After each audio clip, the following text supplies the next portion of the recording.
मित्रों तमारुं स्वागत है। हूँ छुं महेश सामरिया, तमारुं स्वागत करूँ छूँ आपणा चेनल पर। अने आजे आपणे मित्रों धोरण 9 माटे एक एवो विडियो लईने आव्या छे जे तमने जल्दी मळशे नहीं अने बहु कामनी पण वस्तु छे।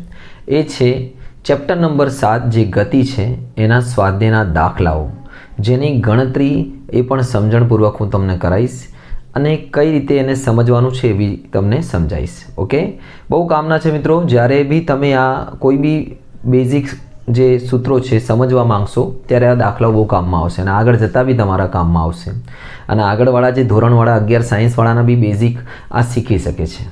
તો લેટ્સ બિગિન। દાખલા નંબર 1 થી શરૂઆત કરીશું આપણે અને સમજીશું કઈ રીતે એના જવાબો આવે। બહુ કામની વસ્તુ મિત્રો, કોમ્પિટિશન એક્ઝામમાં બી આવા જ બેઝિક જે પ્રશ્નો છે પૂછાતા હોય છે, બરાબર ને, સાયન્સના। તો તમારે ધ્યાનથી જોજો, બહુ કામમાં આવશે।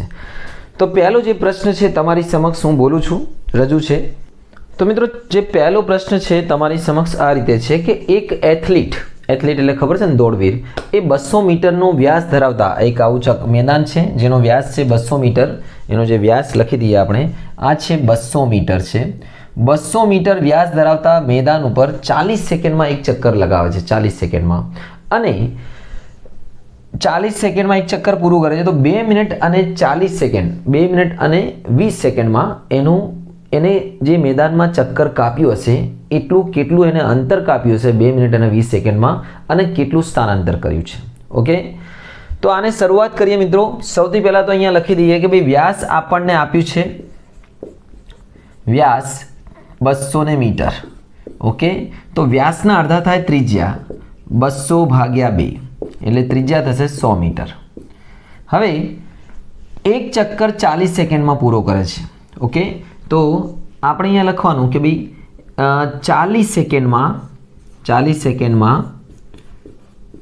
એક ચક્કર લગાવે છે। તો આપણી પાસે જે ટોટલ સમય છે 2 મિનિટ અને કેટલા છે, 20 સેકન્ડ છે। ઓકે, 2 મિનિટ અને 20 સેકન્ડ છે। તો 2 મિનિટ અને 20 સેકન્ડ બરાબર કેટલા થશે? 2 મિનિટ એટલે 120 સેકન્ડ પ્લસ 20 એટલે અહીંયા લખી દઈએ 140 સેકન્ડ થશે। ટોટલ એથ્લીટ 140 સેકન્ડ દોડે છે। તો અહીંયા લખી દઈશું કે ભાઈ 140 સેકન્ડમાં કેટલા ચક્કર લગાવશે? તો એવું લખી દેવાનું કે ભાઈ 140 ભાગ્યા 40। ઓકે, તો 0 0 કાપી નાખીએ, 7 ને ઉડાવી દો, 7 દુ 14, 2 દુ 4, 14ના અડધા 7 અને 2, 7 ભાગ્યા 2 ચક્કર લગાવશે, આટલા ચક્કર। હવે સાંભળી લો, કોઈ બી એક ચક્કર લગાવે ને તો એનું એક પરિઘ જેટલું અંતર થાય। તો જો અહીંયા લખી દઈશું, एक चक्कर बराबर, चक्कर पे चक्कर बराबर 140 मीटर, सॉरी परिघ जेटलू, परिघ એટલે પરિમિતિ, અને પરિઘ છે કેટલા? 2πr। તો એક ચક્કર બરાબર પરિઘ જેટલું, એક ચક્કર બરાબર 2πr। અહીંયા બી લખી દઈએ એક ચક્કર બરાબર 2πr। તો આપણી પાસે કેટલા ચક્કર? 3.5, 7 ભાગ્યા 2 એટલે 3.5 ચક્કર। તો આપણે 7 ભાગ્યા 2 લખવાનું ભાઈ। तो 7 भाग्या 2 चक्कर बराबर आने गुणी दो, माथाकूट जाए, 7 भाग्या 2 2πr। ओके, चलो હવે તમને બીજી એક વસ્તુ સમજાવી દઉં કે અહીંયા r ની કિંમતને બધી પહેલા મૂકી દઈએ। તો 7 ભાગ્યા 2, પછી તમને બીજું સમજાવું, પાઈ ની કિંમત છે 22 ભાગ્યા 7, r બરાબર છે ભાઈ, r બરાબર કેટલા છે? 100 મીટર, 100, 2 2 ગયા, 7 7 ગયા, 2200 મીટર, 22 ગુણ્યા 100, 2200 મીટર એ દોડે છે। એટલે 2200 મીટર દોડે છે એટલે અંતર કેટલું આવશે? 2200 મીટર। હવે જો અંતર એટલે જેટલું કાપ્યું હોય ને એને, અહીંયાથી દોડીને અહીંયા ફર્યો, 1 ચક્કર, 2 ચક્કર, 3 ચક્કર, 4 ચક્કર નહીં, 3.5, એટલે એને અહીંયાથી સ્ટાર્ટ કર્યું ને ભાઈ, તો 3.5 ચક્કર પછી અહીંયા આવશે। એટલે છેડા એ થી સ્ટાર્ટ કર્યું ને તો છેડા બી પર આવશે।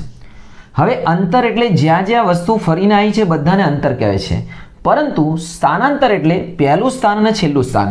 તો સ્થાનાંતર એનું વ્યાસ જેટલું છે, આટલું યાદ રાખજો મિત્રો। સ્થાનાંતર શું છે? વ્યાસ જેટલું, અને વ્યાસ તમને ખબર છે કેટલા છે? 200 મીટર।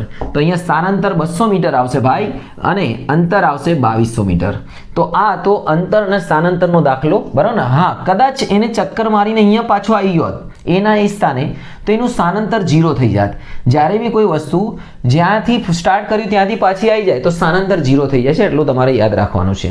અને બીજી એક વસ્તુ બી યાદ રાખવાની મિત્રો, કે અંતર અને સ્થાનાંતરમાં આકૃતિ જરૂર દોરજો, જેથી તમને ખ્યાલ આવે કે ભાઈ વસ્તુમાં લાસ્ટ સ્થાનમાં અને પહેલા સ્થાનમાં કેટલું ફરક પડી રહ્યો છે. ઓકે, તો મિત્રો એક બીજો સરસ મજાનો દાખલો તમારી સમક્ષ રજૂ છે કે જોસેફ એક સીધા રસ્તા પર 300 મીટરના રસ્તા પર A થી B સુધી દોડે છે અને પાછો A થી B સુધી દોડવા માટે એને 2 મિનિટ ને 30 સેકન્ડ લાગે છે. કેટલા? 2 મિનિટ ને 30 સેકન્ડ 1 થી B સુધી 300 મીટરનો રસ્તો છે અને પાછો B થી C આવે છે 100 મીટરનો રસ્તો છે આટલો. તો અહીંયાથી આમ દોડે છે અને અહીંયાથી આમ દોડે છે, એટલે 300 મીટર આ અને 100 મીટર આ. આમાં લાગે છે 2 મિનિટ ને 30 સેકન્ડ ઉપરના ટાઈમમાં, એને લાગે છે ઉપર લાગે છે 2 મિનિટ અને 30 સેકન્ડ અને નીચે લાગે છે ને 1 મિનિટ. કેટલા મિનિટ? 1. તો આપણે બંને કિસ્સાઓમાં A થી B માં અને A થી C માં સરેરાશ વેગ અને સરેરાશ ઝડપ શોધવી છે. તો પહેલા આપણે વાત કરીએ પહેલા કિસ્સાની, જેમાં જોસેફ A થી B તરફ દોડે છે. તો આપણે અહીંયા લખીશું કે ભાઈ A થી B માટે, અહીંયા લખી દઈએ ખાલી પહેલા કે ભાઈ A થી B માટે ટોટલ અંતર છે, અંતર લખી દઈએ. અંતર કેટલું થાય છે બકા? 300 મીટર. તો કુલ અંતર થશે 300 મીટર. પહેલાં તો સમય લખી દઈએ. સમય કેટલો લે છે? આ સમય લે છે 2 મિનિટ ને 30 સેકન્ડ. તો 2 મિનિટ ને 30 સેકન્ડ એટલે 2 ગુણ્યા 60, 1 મિનિટમાં 60 હોય ને, અને 30 સેકન્ડ એટલે ટોટલ એને સમય લાગશે 120 પ્લસ 30, 150 સેકન્ડ લાગે છે.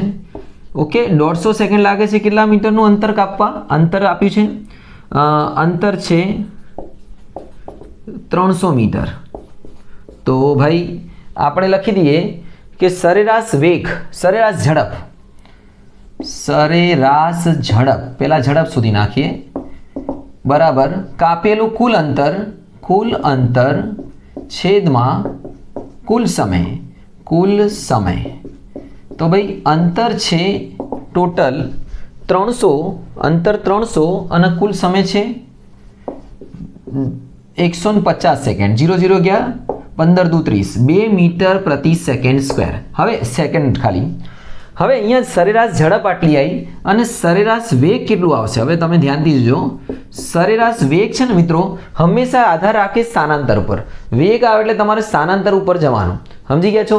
તો અહીંયા સ્થાનાંતર શું છે? સ્થાનાંતર હંમેશા પહેલા સ્થાનના છેલ્લા સ્થાન વચ્ચેનું અંતર.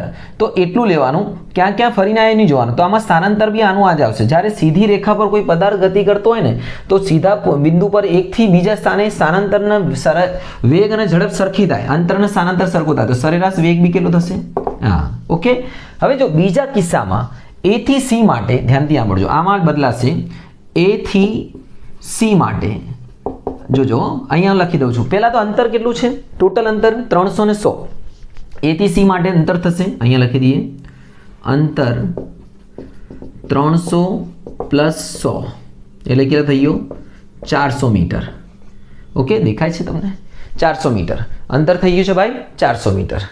ઓકે, અને જે બીજું વાત કરીએ આપણે કે એની અંદર જે સ્થાન અંતર તો થઈ ગયું છે 400 મીટર, અને બીજું લઈ લઈએ આપણે સમય કેટલું થાય છે ભાઈ?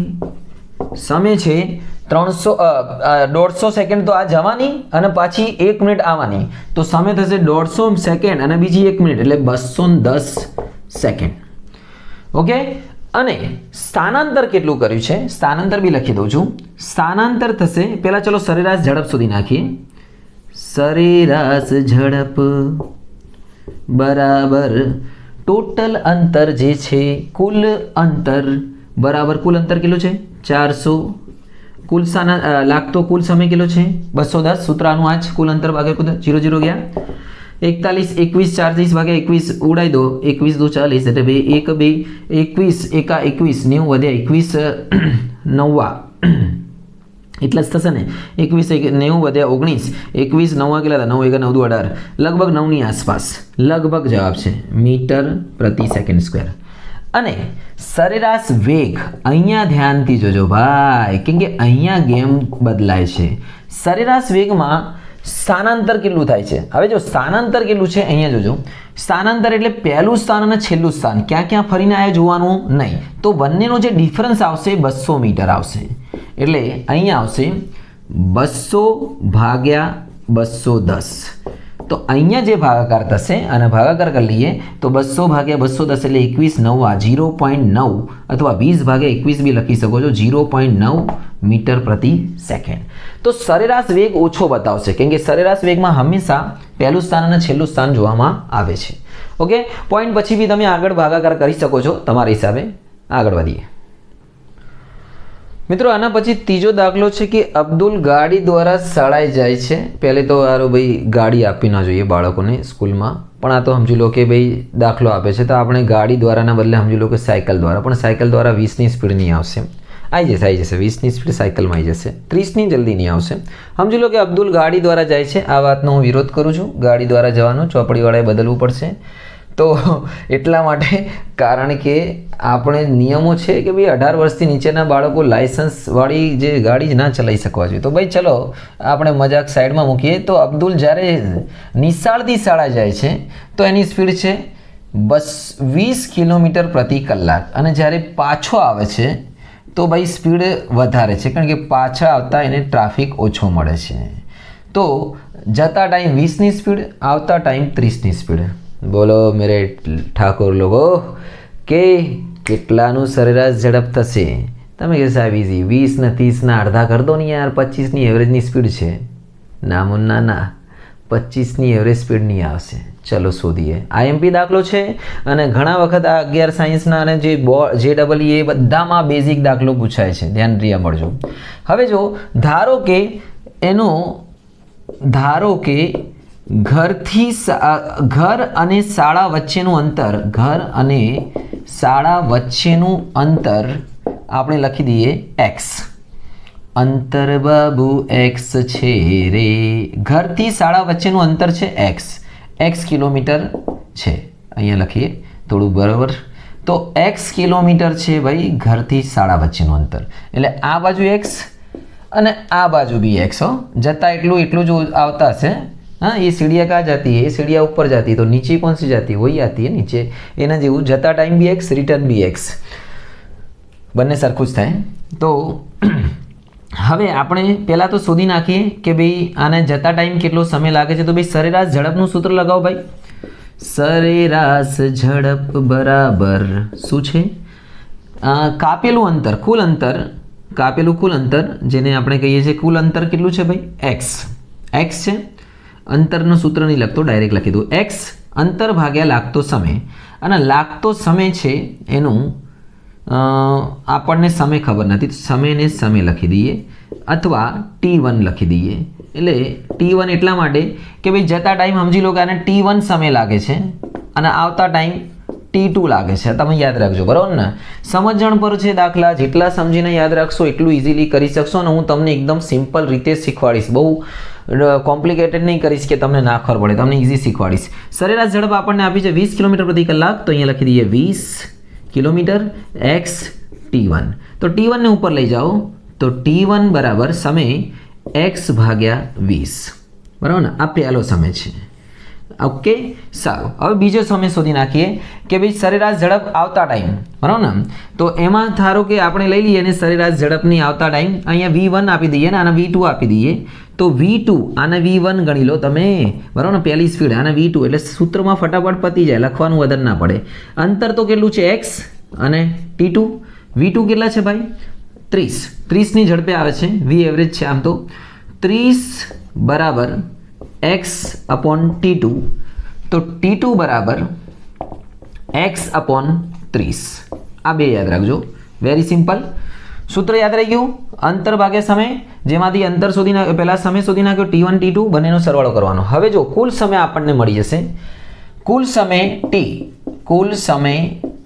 t આમાં જ છે મેઇન વસ્તુ. કુલ સમય t કેટલો છે? t1 પ્લસ t2 કરી દો. t1 પ્લસ t2 આવતા જતા બંને ટાઈમ લાગતો સમય x ભાગ્યા 20 x ભાગ્યા 30 x ભાગ્યા 20 x ભાગ્યા 30. લસા લઈ લો. 30 એકા 30 30 50 અને 2 નીચે 60. 30 ક્રોસ ગુણાકાર કરી દો ને. 30 અહીંયા 20 અહીંયા બંનેનો ગુણાકાર 50x ભાગ્યા 2 તરી 6 600 0 0 ગયા x ભાગ્યા 12 આવશે લગભગ અને અમે લસા લઈએ તો 60 લસા લા તો બી 3 અને ઉપર 5 નીચે 60 12 હા x ભાગ્યા 12 5 12 12 આવશે ઓકે તો t આવી ગયા છે x ભાગ્યા 12 હવે લખીએ આપણે સરેરાશ ઝડપ નો સરેરાશ ઝડપનું સૂત્ર છે અહીંયા ખાલી ઝડપ લખી દો તો બી ચાલશે કારણ કે આ સરેરાશ નથી હજી લીધી આપણે ખાલી ઝડપ લખી દો પહેલી ઝડપ પ્રથમ સ્થિતિમાં ઝડપ v1 સરેરાશ ઝડપ એટલે લાગતું કુલ અંતર ભાગ્યા કુલ સમય તો કુલ અંતર એટલે કેટલું કુલ અંતર છે x + x જતા ટાઈમ bx આવતા ટાઈમ bx ખબર પડે ને ભાઈ જતા ટાઈમ bx આવતા ટાઈમ bx અને કુલ સમય t1 + t2 આવતો સમય જતો સમય બરાબર ને અથવા જતા આવતા બંનેનો x ને x 2x x ભાગ્યા 2 સમય મેં અત્યાર સુધી જોજો કુલ સમય કેટલો છે x ભાગ્યા 2 x માં આવી ગયું છે x ગયા 12 ઉપર જતા રહેશે 2 × 12 24 કિલોમીટર પ્રતિ કલાક છે 25 नहीं आयो भाई हो 24 आयो છે स्वयं विचार करे इसके बारे में तो मित्रों आ છે ચોથો દાખલો એક બોટ સ્થિર પાણીમાં બેઠી છે એટલે મીન્સ સ્થિર પાણીમાં સ્થિર છે અને પાણીની અંદર એનો વેગ બોટ તો તમને સાંભળ્યું છે ને પ્યાર કી કશ્તી में